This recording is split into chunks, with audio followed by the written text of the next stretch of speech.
नमस्कार, मंडल news bulletin में आपका स्वागत है। आइए पेश करते हैं आज के कुछ प्रमुख व मुख्य समाचार। अब तक यदि आपने मंडल न्यूज के इस चैनल को लाइक व सब्सक्राइब नहीं किया है तो जल्द से जल्द इस चैनल को लाइक व सब्सक्राइब जरूर कर दें।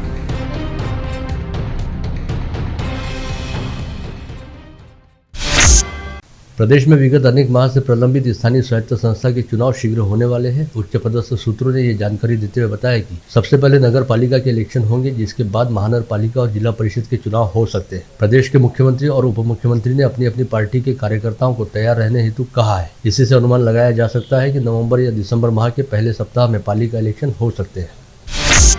बीते कुछ दिनों से पूर्व राज्य मंत्री व अचलपुर निर्वाचन क्षेत्र के विधायक बच्चू कडू तथा बडनेरा निर्वाचन क्षेत्र के विधायक रवि राणा के बीच जमकर जुबानी जंग चल रही है। यह मामला उस समय गंभीर मोड़ पर जा पहुंचा जब विधायक रवि राणा ने पूर्व राज्य मंत्री बच्चू कडू पर शिंदे गुट का समर्थन करने हेतु पैसे लेकर गुवाहाटी जाने का आरोप लगाया। ऐसे में अब विधायक बच्चू कडू ने विधायक राणा को चुनौती दी है कि वे अपने द्वारा लगाए गए आरोपों को साबित करके दिखाएं, अन्यथा उनसे बिना शर्त माफी मांगे। मंडल न्यूज के साथ विशेष तौर पर बातचीत करते हुए पूर्व राज्य मंत्री बच्चू कडू ने कहा कि अगर हमने गुवाहाटी जाने के लिए पैसे लिए थे तो निश्चित तौर पर हमें किसी न किसी ने पैसे दिए थे। ऐसे में विधायक रवि राणा को चाहिए कि वे उस व्यक्ति का नाम बताएं जिसने गुवाहाटी जाने वाले विधायकों को पैसे दिए थे। पूर्व राज्य मंत्री बच्चू कडू ने इस बातचीत में एक बार फिर दोहराया कि विधायक रवि राणा को उनके द्वारा लगाए गए आरोपों के सबूत और स्पष्टीकरण तो देने ही होंगे, और अगर ऐसा करने में विधायक रवि राणा नाकाम रहते हैं तो उन्हें सार्वजनिक तौर पर सबके सामने उनसे माफी मांगनी पड़ेगी। इसी बातचीत में विधायक बच्चू कडू ने कहा कि वे आगामी 1 नवंबर को विधायक रवि राणा की बैठक का एक वीडियो जारी करेंगे, जिसके जरिए सब लोगों को यह पता चलेगा कि विधायक रवि राणा द्वारा किस तरह से षड्यंत्र रचे जाते हैं। यह वीडियो तो केवल एक ट्रेलर होगा और इसके बाद अगले 15 दिन के भीतर पूरी पिक्चर रिलीज की जाएगी। साथ ही विधायक बच्चू कडू ने यह भी कहा कि राणा पति पत्नी ने कांग्रेस और राकापा के समर्थन से लोकसभा व विधानसभा का चुनाव जीता और चुनाव प्रचार के समय भारतीय जनता पार्टी और प्रधानमंत्री मोदी को जमकर गालियां दी, लेकिन चुनाव जीतते ही मोदी का गुणगान करते हुए तुरंत ही भाजपा का समर्थन करना शुरू कर दिया। शायद राणा दंपति को इसके लिए कुछ पैसे मिले होंगे। ऐसे में वे शायद सबको खुद के जैसा बिकाऊ समझ बैठे हैं। चूंकि विधायक बच्चू कडू ने विधायक रवि राणा द्वारा लगाए गए आरोपों को लेकर सरकार को 1 नवंबर तक का समय दिया है, जिसके बाद इस मामले में कोई अलग रास्ता अख्तियार करने की चेतावनी भी दी है। ऐसे में विधायक बच्चू कडू से निपटने हेतु राणा समर्थकों के बीच बैठकों का दौर शुरू हो गया है, जिसके तहत आज विधायक रवि राणा के निवास स्थान और कार्यालय में युवा स्वाभिमान पार्टी के महिला व पुरुष पदाधिकारियों व कार्यकर्ताओं की बैठक हुई, जिसमें विधायक बच्चू कडू को मुंह तोड़ जवाब देने के बारे में विचार विमर्श किया गया। वहीं विधायक रवि राणा ने अपने कार्यकर्ताओं को शांति व संयम से काम लेने का निर्देश दिया है। ऐसा दावा युवा स्वाभिमान पार्टी की ओर से मीडिया के नाम जारी प्रेस विज्ञप्ति में किया गया है।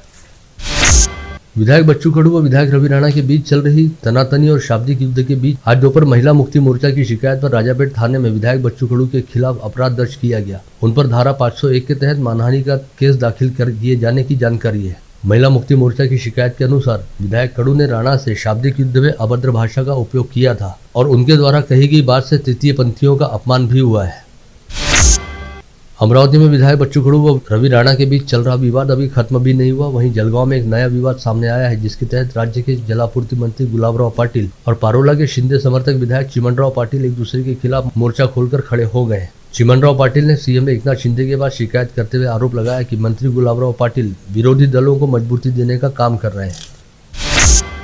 अमरावती संभाग के अग्रणी समाचार पत्र अमरावती मंडल के इस बार के दीपावली अंक का भव्य विमोचन समारोह कल शनिवार 29 अक्टूबर की दोपहर 4 बजे कैंप परिसर स्थित होटल ग्रैंड महफिल के रूबी हॉल में होने जा रहा है। इस समारोह की अध्यक्षता राज्यसभा सांसद डॉक्टर अनिल बोंडे करेंगे। पूर्व अतिथि के रूप में पूर्व मंत्री व विधायक यशोमती ठाकुर तथा ओम प्रकाश उर्फ बच्चू कडू उपस्थित रहेंगे। साथ ही इस कार्यक्रम में राष्ट्रवादी कांग्रेस पार्टी के प्रदेश उपाध्यक्ष संजय खोड़के, पूर्व महापौर विलास इंगोले, ख्यातनाम चिकित्सक डॉक्टर प्रफुल्ल कडू, जाने माने उद्योजक संजय जाधव, गोविंदा एसोसिएट के संचालक सुभाष तल्ला तथा सूचना व जनसंपर्क उप संचालक हर्षवर्धन पवार गणमान्य अतिथि होंगे। अमरावती मंडल व मंडल न्यूज के संपादक अनिल अग्रवाल तथा प्रबंध संचालक राजेश अग्रवाल ने सभी निमंत्रितों से इस कार्यक्रम में उपस्थित रहकर आयोजन की शोभा बढ़ाने का आग्रह किया है। कुछ दिन पहले पूर्व पार्षद सुमति ढोके ने युवा स्वाभिमान पार्टी की महिला शहराध्यक्ष पद से इस्तीफा देने की घोषणा सोशल मीडिया साइट फेसबुक पर की थी। वहीं गत रोज युवा स्वाभिमान पार्टी के शहराध्यक्ष संजय हिंगासपुरे द्वारा भी अपना पद छोड़ने से संबंधित फैसला लिए जाने की खबर सोशल मीडिया साइट व्हाट्सएप के जरिए सामने आई। खास बात यह रही कि इन दोनों पदाधिकारियों ने इन खबरों से इनकार नहीं किया था, लेकिन आज दोपहर बाद अचानक इस मामले में एक नया ट्विस्ट सामने आया जब संजय हिंगासपुरे और पूर्व पार्षद सुमति ढोके विधायक रवि राणा के बुलावे पर युवा स्वाभिमान पार्टी के कार्यालय पहुंचे, जहां पर दोनों ने विधायक राणा से मुलाकात करते हुए कहा कि उनके नाम पर व्हाट्सएप और फेसबुक जैसे सोशल मीडिया साइट पर गलत व भ्रामक खबरें प्रकाशित की गई जो पूरी तरह से तथ्यहीन है और वे अब भी पार्टी में अपने पद पर कायम है तथा पार्टी नेतृत्व के आदेश का पालन करने हेतु तत्पर है। अमरावती संभाग स्नातक निर्वाचन क्षेत्र से उद्धव ठाकरे गुटवाली शिवसेना द्वारा अपनी दावेदारी पेश कर दी गई है और शिवसेना की ओर से बुल्ढाना के पूर्व जिला प्रमुख धीरज लिंगाड़े पार्टी के अधिकृत प्रत्याशी होंगे। संत गाडगेबाबा अमरावती विद्यापीठ अधिसभा व विद्या परिषद के चुनाव के लिए नागपुर यूनिवर्सिटी टीचर्स एसोसिएशन ने पदवीधर निर्वाचन क्षेत्र के बाद शिक्षक निर्वाचन क्षेत्र और विद्या परिषद चुनाव में भी अपने उम्मीदवारों के नामों की घोषणा की है, जिसमें शिक्षक निर्वाचन क्षेत्र से 5 स्थानों के लिए 7 व अन्य आरक्षित जगह के लिए 5, इस तरह 12 उम्मीदवार तथा विद्या परिषद के लिए 7 उम्मीदवारों के नामों की घोषणा की गई। इन सभी उम्मीदवारों ने अपने नामांकन पर्चे दाखिल किए। संत गाडगेबाबा अमरावती विद्यापीठ के आगामी 20 नवंबर को होने वाले सीनेट सदस्यों के चुनाव के लिए गुरुवार 27 अक्टूबर को आखिरी दिन कुल 491 नामांकन दाखिल हुए। शुक्रवार को इन सभी नामांकनों की जांच करते हुए वैध व अवैध नामांकनों की सूची घोषित की जानी है। नामांकनों की संख्या अधिक रहने से यह जांच प्रक्रिया देर रात तक चलेगी। Shri Shivaji college of physical education की प्राचार्य अंजलि ठाकरे की महाराष्ट्र के गैर अनुदानित व स्थायी गैर अनुदानित बीएड व बीपीएड महाविद्यालयों के शुल्क निर्धारण करने वाली समिति के गैर सरकारी सदस्य के रूप में नियुक्ति को राज्य सरकार द्वारा रद्द कर दिया गया है। विधायक यशोमती ठाकुर के मंत्रित्व काल के दौरान महाविकास आघाड़ी की सरकार के समय प्राचार्य अंजलि ठाकरे को इस समिति में गैर सरकारी सदस्य के तौर पर नियुक्त किया गया था। जारी अक्टूबर माह के दौरान विद्युत बिलों की अपेक्षित वसूली नहीं होने के चलते अमरावती व यवतमाल जिलों में अगले 3 दिन तक बकाया विद्युत बिलों की वसूली के लिए महा अभियान चलाया जाएगा। इस अभियान के तहत बकायेदार उपभोक्ताओं के बिजली कनेक्शन काटे जाएंगे। साथ ही ऐसे में बिजली ग्राहकों के लिए जारी व बकाया विद्युत बिलों का भरना सुविधाजनक हो, इस हेतु अमरावती परिमंडल अंतर्गत अमरावती व यवतमाल जिलों में महावितरण उपविभागीय कार्यालयों के 29 अधिकृत विद्युत बिल केंद्रों को कल शनिवार 29 अक्टूबर व परसों रविवार 30 अक्टूबर को छुट्टी वाले दिन भी कार्यालयीन कामकाज के समय शुरू रखा जाएगा। यूनिवर्सिटी बडनेरा के श्री गजानन महाराज चैरिटेबल ट्रस्ट द्वारा विगत 11 वर्षों से शेगांव के लिए पैदल पालकी का आयोजन किया जाता है, जिसके तहत कल गुरुवार 27 अक्टूबर को महाआरती व हरिनाम के जयघोष के साथ विठ्ठल रुक्माई के दर्शन लेकर पैदलवारी की शुरुआत की गई। इस पालकी का विधायक रवि राणा द्वारा स्वागत किया गया। मेलघाट के विधायक राजकुमार पटेल ने झिलपी गांव निवासी एक युवक तथा दाभिया गांव निवासी नाबालिग लड़की के होने वाले बाल विवाह को रुकवाकर अपना सामाजिक दायित्व निभाया। इस समय धारणी चाइल्डलाइन के समन्वयक अर्जुन पवार ने इस युगल व उनके माता पिता का समुपदेशन कर महत्वपूर्ण भूमिका अदा की। कौंडिन्यपुर स्थित श्री रुक्मिणी विदर्भ पीठ में विगत रविवार 23 अक्टूबर से गुरुवार 27 अक्टूबर तक दीपावली का पर्व बड़ी धूमधाम के साथ मनाया गया। इस समय श्री रुक्मिणी विदर्भ पीठाधीश्वर अनंत श्री विभूषित परम पूज्य जगतगुरु रामानंदाचार्य स्वामी श्री राम राजेश्वराचार्य के हाथों सैकड़ों भक्तों की उपस्थिति में रोजाना ही धार्मिक अनुष्ठानों को पूरे विधि विधान के साथ पूरा किया गया। साथ ही आयोजन के अंत में सभी भाविक श्रद्धालुओं ने अन्नकूट महाप्रसाद का लाभ लिया।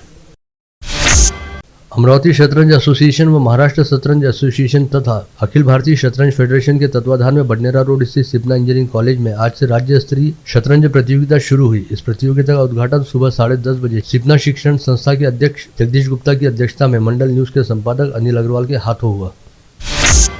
पैराडाइज कॉलोनी स्थित निदा स्कूल के मैदान पर क्रिकेट टूर्नामेंट का आयोजन किया गया। इस टूर्नामेंट में विभिन्न टीमों ने हिस्सा लिया, जिसमें मेराज खान पठान की डायमंड वॉरियर टीम ने भी सहभाग लिया। मेराज खान ने अपनी टीम के खिलाड़ियों का मैदान पर उपस्थित रहकर हौसला बढ़ाया। गुरुवार को हुए टूर्नामेंट के दूसरे मुकाबले में डायमंड वॉरियर्स की टीम ने पहले बल्लेबाजी करते हुए निर्धारित 6 ओवर में 84 रन बनाए।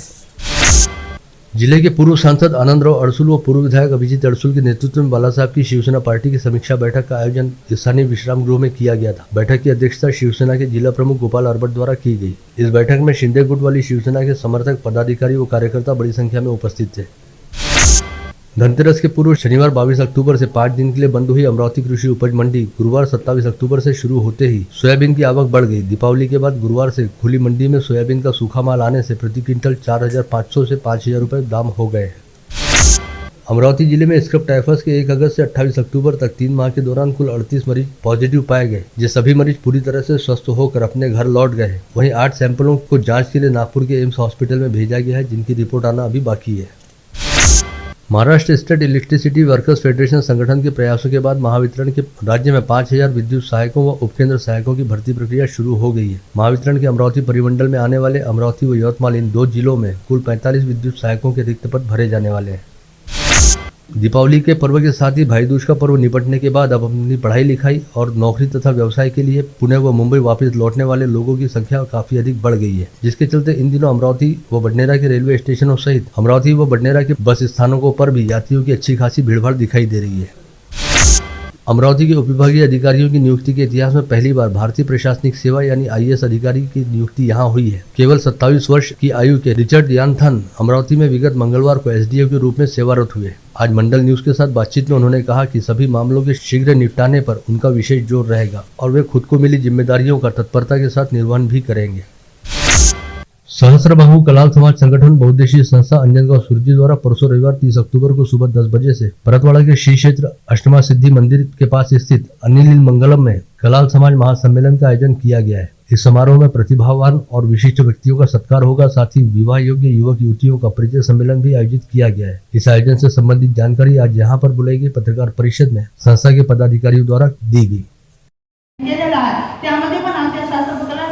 संघटनेच्या वतीने आमचं काम चालू आहे, म्हणजे महिला सशक्तीकरण तसेच रोजगार सक्षमीकरण कला समाजातील महिलांना शाळामध्ये बरेचशा तुम्हाला माहिती आहे आता कोरोनामध्ये काय झालं त्यांना आम्ही सहकार्य करून स्वतः प्रत्यक्ष आम्ही प्रेतांना अग्नी देण्याचं काम सुद्धा आम्ही इथून केलेलं आहे आणि सहस्त्र कला संघटना त्यासाठी राजापेट परिसर के दरोगा प्लॉट स्थित नंदा मार्केट की हिंद गादी कारखाना नामक दुकान में आज सुबह 11:30 बजे के आसपास अचानक ही आग लगी और देखते ही देखते इस गादी कारखाने में रखे कपास और कपड़े के ढेर जलने लगे। यह माजरा देखकर परिसर में अच्छा खासा हड़कंप मच गया। नंदा मार्केट की ऊपरी मंजिल पर डॉक्टर हेडगेवार स्मृति अस्पताल व ICU सेंटर है, जिसका मुख्य प्रवेश द्वार निचली मंजिल पर ही स्थित है। ऐसे में निचली मंजिल पर लगी आग को देखते हुए ऊपरी मंजिल पर स्थित अस्पताल तक आग की लपटें पहुंचने का खतरा पैदा हो गया था, लेकिन ऐसी स्थितियों से निपटने के लिए पहले से प्रशिक्षण प्राप्त अस्पताल कर्मियों ने माजरा समझ में आते ही आग बुझाने का काम शुरू किया। वहीं इस समय तक सूचना मिलने पर दमकल विभाग के कर्मचारी और वाहन भी मौके पर पहुंच चुके थे, जिन्होंने कड़ी मशक्कत के बाद इस आग पर काबू पाया।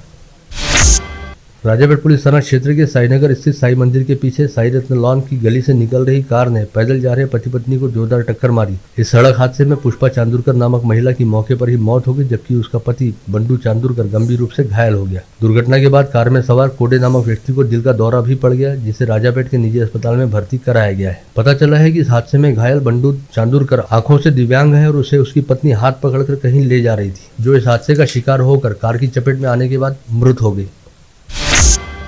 पथरोट से पांडरी रास्ते पर जीप और मोटरसाइकिल आमने सामने जा भिड़ी। सड़क हादसे में कुलदीप आसोले नामक युवक की मौत हुई, वहीं आयुष बोरकर व सूरज चिठोर नामक 2 लोग गंभीर रूप से घायल हुए। राजापेट पुलिस थाना क्षेत्र के कोल्हटकर कॉलोनी निवासी व्यापारी दर्शन जाजू के घर से करीब 73,000 रुपए का माल चोरी हुआ था, जिसकी तहकीकात करते हुए राजापेट पुलिस ने 3 दिन में ही चोरी की घटना का पर्दाफाश करने में सफलता हासिल की तथा शिवतेज देशमुख व जय विठोले सहित एक नाबालिग शातिर चोर को गिरफ्तार किया। नांदगांवपेट पुलिस थाना क्षेत्र के संगमेश्वर रोड स्थित प्रकाश देशमुख नामक किसान के खेत में रखी 100 बोरे सोयाबीन को किसी ने आग लगा दी। इस आगजनी में पूरा सोयाबीन जलकर खाक हो गया। आप देख रहे थे मंडल न्यूज बुलेटिन। हमारे चैनल को लाइक करें, शेयर करें और हाँ, सब्सक्राइब करना ना भूलें। कल होगी आपसे फिर मुलाकात, तब तक के लिए धन्यवाद।